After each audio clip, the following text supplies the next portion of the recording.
Ai cool đứng hình mất 5 giây. Xin chào, mình là Việt Hoàng. Mình làm video về những tựa game liên quan đến lái xe trên điện thoại. Hôm nay mình sẽ giới thiệu cho các bạn một tựa game, đó là Sport Car Test Driver Monaco Trial. Và đây là giao diện chính của game.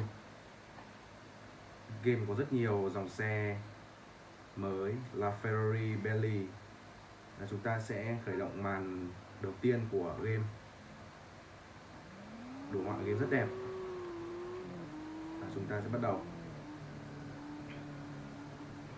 Có thể nói là game màn hình đẹp, đường đẹp, điểm bồ rất to.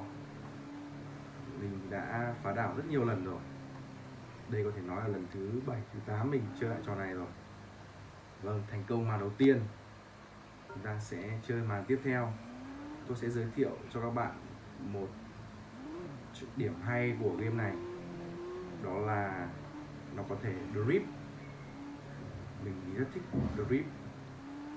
Mình sẽ dẫn các bạn đến một chỗ có thể drift. Game rất nhiều siêu xe và có thể thay đổi được góc màn hình. Mình thấy game này góc màn hình rất chuẩn, có hai gương rất nét. Các bạn có thể tiến lùi một cách chuẩn xác. Đây rồi, đến địa điểm chúng ta có thể test rồi. Tôi sẽ để màn hình to để các bạn thấy. Bắt đầu read.